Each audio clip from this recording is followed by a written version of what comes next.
Hello everyone! Welcome to the next episode. In the last episode, we went after the legendary Pokemon Kyogre. At least I think it was Kyogre if I remember correctly. And anyway, in this episode, let's see what legendary we go after this time. Now let's see if you've been chipping away those BBQs or not, Donnie. Heavens to Betsy, you've gone and completed 80 solo quests. I do say you earned yourself one of my special snacks, Donnie. Ooh, we get the Zekrom treat.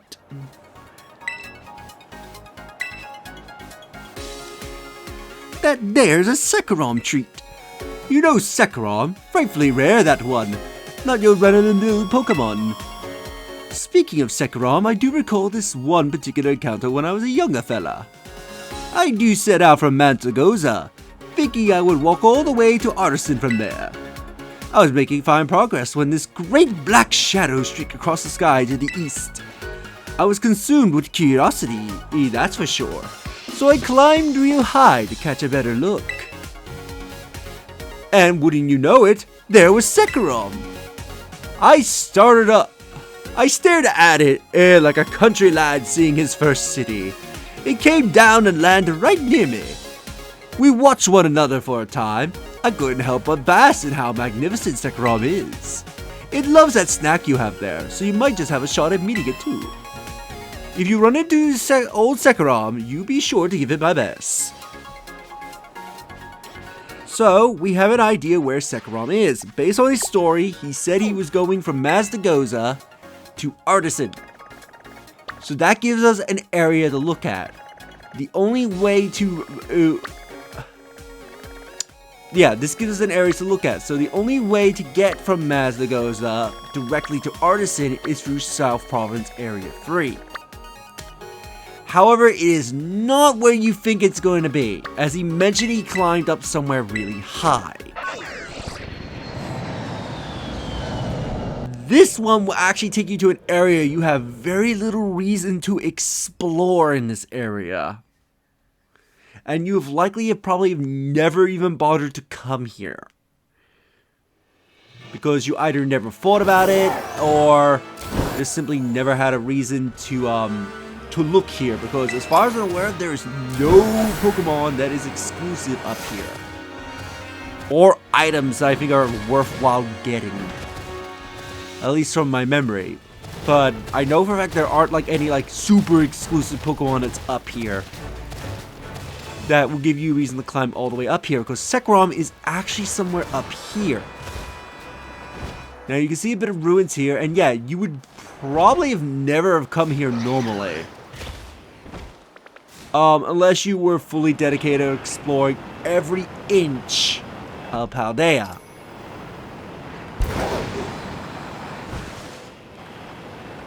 So yeah, the Zekrom here is actually a pretty good one because it forces you to come to an area that's least explored in Paldea.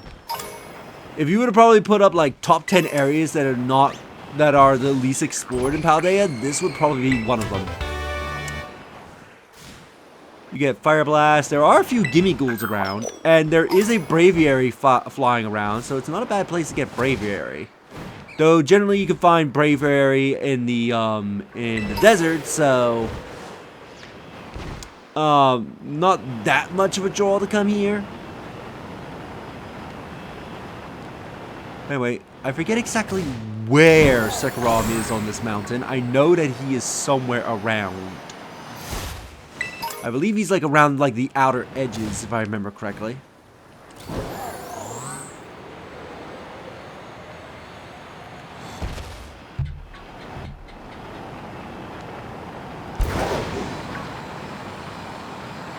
But yeah, you would practically have very little reason to come here. Raid dens do spawn up here, so if you're checking raid dens, especially if a 6-star or if there's a 7-star going on decides to spawn up here, then yeah, you're likely to come up here, but otherwise you don't have a reason to come up here, and there is Zekrom.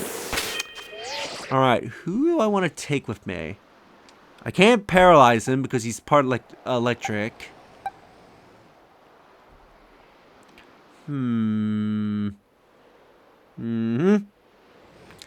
think I'll stick with Siegfried right now. Or maybe Dora, because Dora would resist most of his attacks. So would Ampy, actually.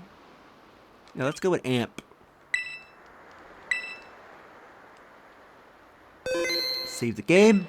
Now let's face Zekrom.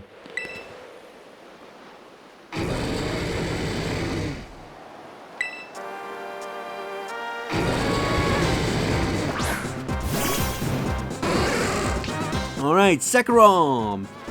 On Dragon Electric, level 70 with the ability Trevin Bolt, which I believe behaves exactly like Reshiram's ability. Yeah, it pretty much, moves that use the target, moves can be used on the target regardless of ability. So you cannot shut Zekrom down if you decide to bring a Lightning Rod user into this fight. Though if you bring a ground type you can, but yeah, you cannot rely on your abilities. So yeah, pretty much the dragons would cancel each other out if you have them face each other. With the moves, Thunderbolt, Fusion Bolt, Hyper Voice, and Thunder. So if you bring a ground type, the only damaging move you gotta worry about is Hyper Voice. However, if you bring, I forget the name of that ghost ground, Golurk into this fight, then you can completely shut down the Zekrom, as it will have no means to hurt you whatsoever. You should be able to resist the Thunderbolt.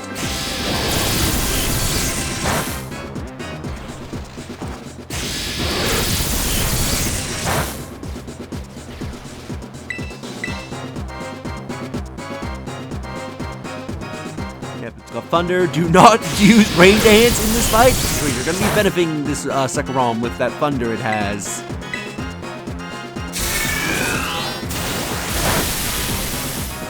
You'll make Thunder go from like, what, I think it's like 70 or 80% accuracy. Ooh, that was actually good damage, Ampy. Yeah, 70 accuracy to 100 accuracy. If you decide to pull up a Rain Dance.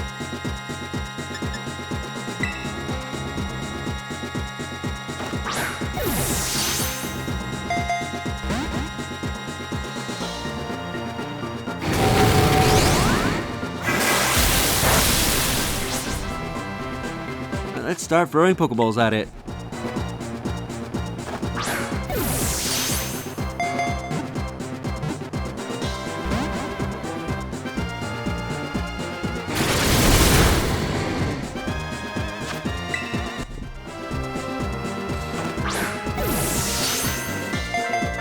One, two.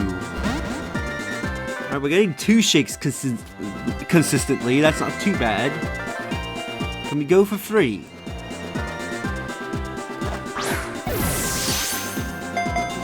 One, 2, 3. Nice! Went much more smoothly compared to Kyogre. And with that, we will end the episode here. So if you enjoyed this episode, do like the videos, it helps tremendously. Subscribe if you haven't already, leave a comment down below on your thoughts of this episode, and share the video so more people can discover my content and help the channel grow. And I'll see you all in the next episode. Later.